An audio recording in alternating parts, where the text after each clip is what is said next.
Exercise is quite a tool, isn't it? And we've used it in so many different ways for so many decades. If we go back to the 1950s, to do cardio, to run, to hike was pretty unusual. I think a lot of people danced. I know my parents and my grandparents were ballroom dancers. So that was the exercise, although I think it was viewed more as an activity. And I think maybe rightfully. We move forward and we get into the 70s and jogging everywhere. I think that lasted till the 80s. The 90s, it was all about long duration, steady state cardio. Then we got into HIIT, high interval intensity training. And so was born Peloton and all that. Now, thankfully, I think the emphasis is, again, rightfully so, on resistance training.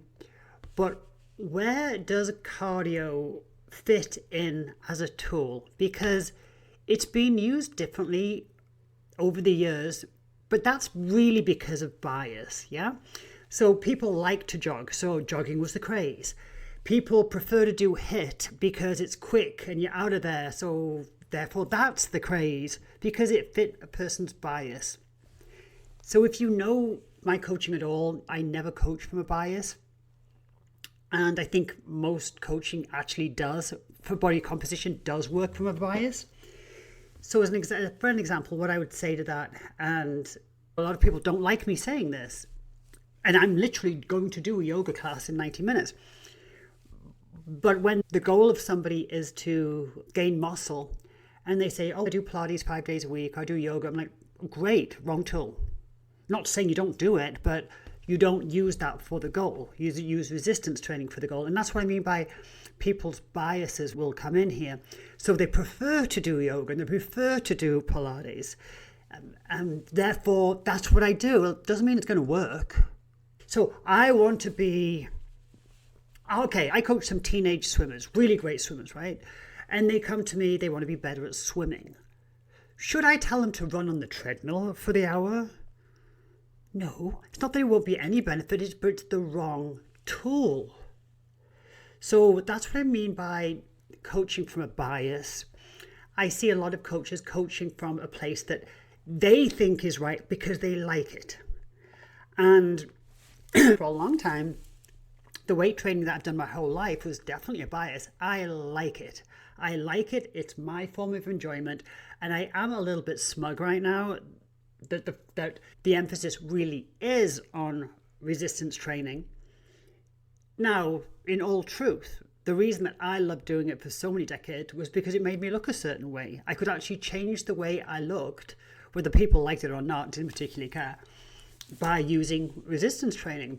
But it just so happens that I've landed in the right lane for my age because resistance training is, as we know, so crucial for a healthy midlife and beyond. Muscle is our metabolic tool. I'm quoting somebody there, but I don't even know who.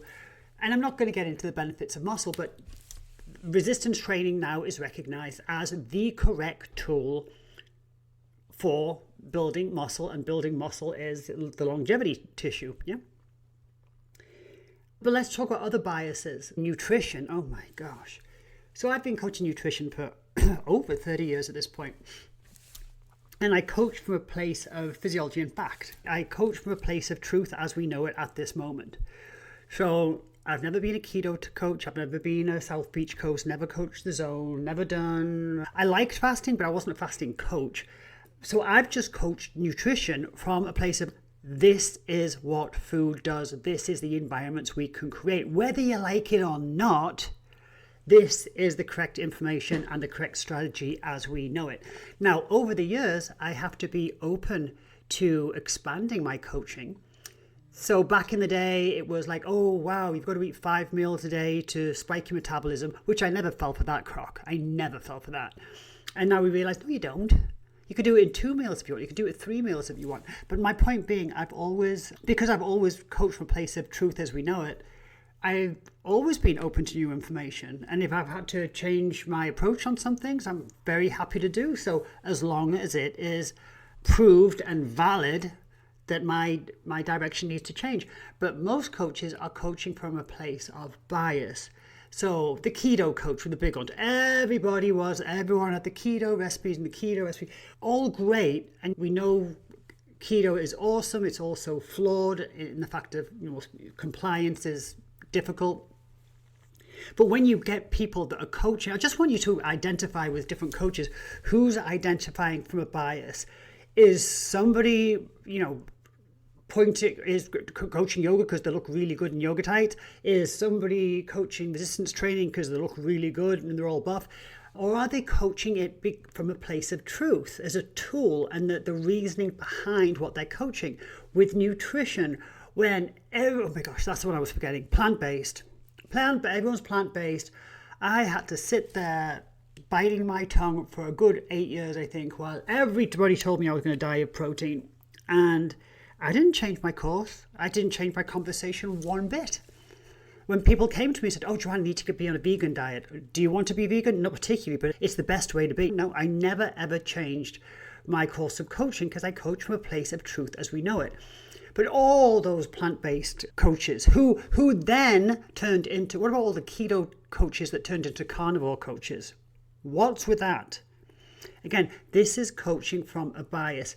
And dislike me for saying it, coaches out there if you want, but if you're coaching from a place of bias like that, if you're coaching because it's your favorite thing, then it tells me that you're not confident in coaching any other way. You're only confident at coaching what you know or what you think you know or understand because it worked for you. So that's, I think, why I've had longevity in my coaching.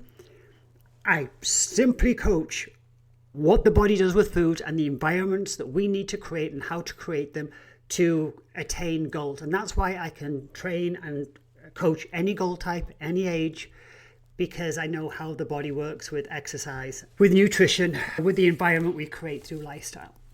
But my point of this was actually to talk about cardio here, because I can understand how people are getting confused about cardio. We used to do a lot of it. Then we did long duration, and then we did HIIT and Peloton and all this. And then I can understand why people are confused as to which is better, which should I be doing? And firstly, if I have a client and they come to me and they've got a body composition goal, first thing I want to know is how long we got. How long we got. Now, the number one reason that diets fail is unreasonable expectations. When the person goes, I need to lose 30 pounds in the next 6 weeks. Don't be stupid. Like, when's the last time you lost 30 pounds in 6 weeks? But if I need to know how long have we got. If I haven't got very long, if I've got a few weeks, maybe even a month or so, my emphasis is not going to be on exercise. Not going to be on cardio. It's not going to be on aerobic exercise. It's going to be on nutrition. Now, if somebody is steadily losing the weight or they're pretty close to the goal and they're looking at losing weight and maintain it, then I'm going to be a bit looser on nutrition, and exercise, cardiovascular, aerobic exercise is going to be more of a tool. So let me explain. Short-term goal. So I'm going to use, it's a quick plug, but it's also a great way to illustrate this. I'm going to use my 5-day peak week shred, which is coming up on January the 12th. And it is a 5-day program, 5-day diet, 7-day program, 4 coaching calls. It's awesome. But anyway, people lose a bunch of weight in this program. Now, it's not the only reason they do it. They do it for a hard reset. They do it to get the good habits back. Weight is just the obvious result that's cool. And they lose a lot of weight. So when they come into my 5-day peak week shred, and there is no exercise requirement, there's none, because I've only got 5 days. Like, what difference is it going to make if I make them do 2 Peloton classes a day for 5 days? It's not going to make much difference. The actual calorie burn, maybe they lose a pound. But here's the thing. When we have a short-term goal that we need to hit, we need to be super tight on the nutrition. The nutrition is going to create the environment you need the fastest, and we can control it so strictly and get the best results. If I then give somebody a very strict, very controlled diet, and then I throw in an hour of cardio on top of that, and especially if they have not been doing that already, so I'm like, oh, here's your real hardcore, pretty strict diet, and I'm going to add an hour of cardio to every day. There's a good chance it won't work and the person will be miserable. And here's why. Once we get over about 30 minutes of cardio, we're risking hunger. And it is usual. You'll find, see, right now I'm doing cardio maybe 2 or 3 times a week, and every day I do it, I'm starving the rest of the day. It does spike our appetite. We are hungrier. Nothing wrong with that.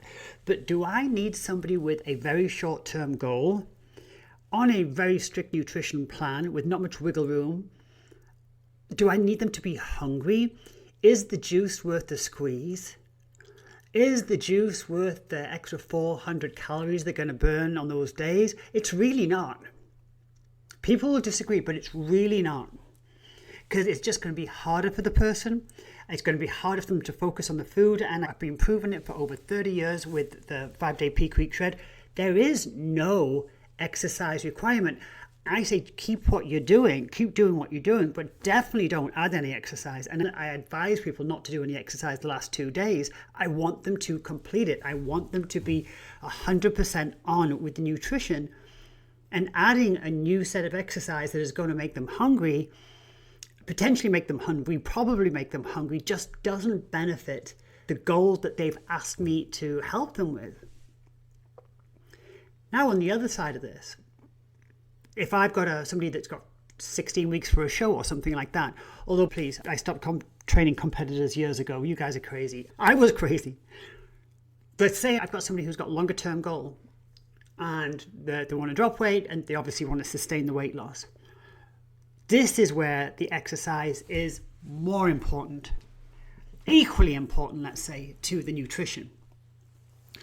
There have been 4 studies done. There's probably more at this point, but there's 4 that I know of that all studied long-term weight loss. And their idea of long-term weight loss was anything where the weight has been lost and that person has maintained that for 2 years or more. And all those studies, 95% of the respondents said that they walked a lot, that walking was a primary part of their exercise. So I love to say that the term walking works. And what they found, and all 4 studies were independent studies, it was cool, and they all came up with virtually the same calculation. And that was, for sustained weight loss, people usually have to be burning about 350 calories a day in exercise. So 350 calories on average a day on exercise is very doable. And they found that is the magic number for sustained weight loss. Now, if I put in 350 calories a day on the 5-day peak week shred, it's just going to make them hungry. Why am I doing that? But for long-term sustained weight loss, because of the environment it creates, of the glucose uptake and everything that creates, there wasn't anybody that lost the weight, kept the weight off without the exercise. And I'm sure a few keto people that are hardcore and been on it for years have done that. But when we're looking at this picture as a whole, it's a rarity that people lose the weight, keep it off without exercise being part of their regular routine. Now, just because it's cool information, there's also were 2 studies that were very similar again. And that was, how much exercise do you need to do to not bother about nutrition? So basically to outwork a diet. So this was based on people that ate pretty well. They weren't out there eating ding-dongs for breakfast, but they ate pretty well, but there was no calorie macro control at all. They wanted to do what they wanted to do. And how many people would love to do that? I think especially, not many people in the 50s, but I think people in their 20s and up to late 30s, they're quite happy to exercise as much as you want them to if they can eat what they want. I know I probably did. No, I didn't. I ate a lot of calories. I never ate bad food. I've never had fast food in my life, ever. Can you believe that? Never had a McDonald's, never had a Burger King, never been to In-N-Out, never done it. Anyway, but you can understand that a lot of people, especially younger people, are quite happy to exercise themselves into shape. But is that possible? What these two studies found was to do that, to eat pretty okay, but kind of eat what you want. I'm not even sure what that means, but I'm assuming that somewhere in between a diet and then just eating completely recklessly. I'm assuming that's an abundance, not at all controlled. And what that came up with was that the number is about 700 to 800. I think it was 770, meaning that you'd have to burn 770 calories a day, every day, to achieve the result of maintaining your body weight, indeed maybe losing body weight and sustaining that, whilst giving no regard to your nutrition. 770 calories. Now, even at my finest cardio, which was probably when I was mid-30s, when I was quite happily running 8 miles 4 times a week, 770 calories every day is a lot. It's a lot. It might not sound like it, it's a lot. If you're walking, you're probably looking at couple of hours. And again, you can maybe get to that 770, but it's every single day. So the idea of I'm going to exercise myself into shape. Okay, you better be looking at, say, 800 calories every day, never miss. And then you get into injuries and all this, whatever. To sustain body composition, to get your body to a leanness that you like and hold it there, exercise has to be part of your routine. And all 4 studies, it was crazy, all 4 studies agreed it was about 350 calories a day of calorie burn should come from exercise. And when I do my coaching, I think it's in my Tight 28, and I ask people to log that. So it's any exercise, wherever those calories come from. And that seems to be, for one, as a coach, that's a very attainable, realistic ask. And as my clients, that said, oh yeah, that makes sense. I can do that. They can believe in that. They can accommodate that. They can feel right with that. If I said, hey, come on my program and you're going to do 800 calories a day, even most people are going to be like, what are you talking about? I can't do 800 calories a day. No. So if you don't want to pay attention to your nutrition, 800 calories a day, knock yourself out. Long-term success, then there has to be activity built in. Now, that doesn't mean 350 calorie days, 7 days a week. It can average out. So maybe some days you get 250, other days you get 500. But on an average, it's 350 calories a day. Very attainable. But this is when we're talking about habits, right? This is habitual. This is something that's part of your life. This is something that's part of your routine. But to zoom in a little bit more, when people first come to me, body composition goal, how long have I got? How long have I got? Where's the starting point? What are you willing to give up? And how long have I got? What I mean by what you're willing to give up is everybody wants to come in and they want to hire someone like me. They want to hire somebody like me. They want to buy a program, get a diet, buy a membership. They're very happy to add a lot of things. But what are you willing to give up? What are you going to drop? What are you going to stop doing? And they haven't considered that. What are you going to stop? You have to give up something. This concept of what are you willing to give up is in my Victory Vault program, which is starting at the end of January. And it's things like these home truths that people haven't maybe considered before.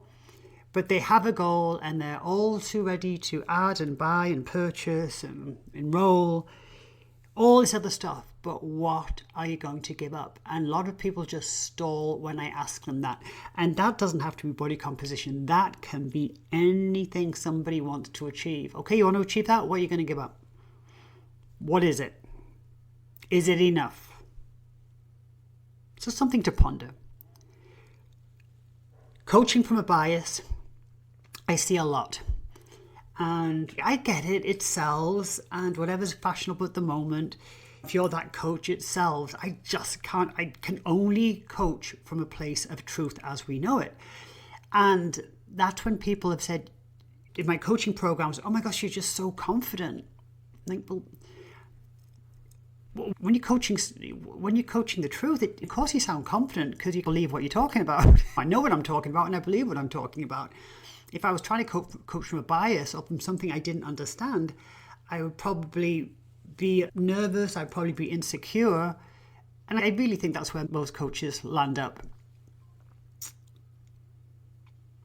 Don't coach from a bias.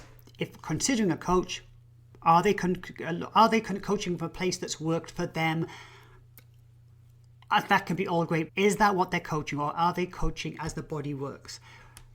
With regards to cardio, how long have I got? If it's a short-term goal, like my 5-day peak week shred, I don't even want to talk about it. It's probably going to work against us, or potentially work against us. With a longer plan, you have to,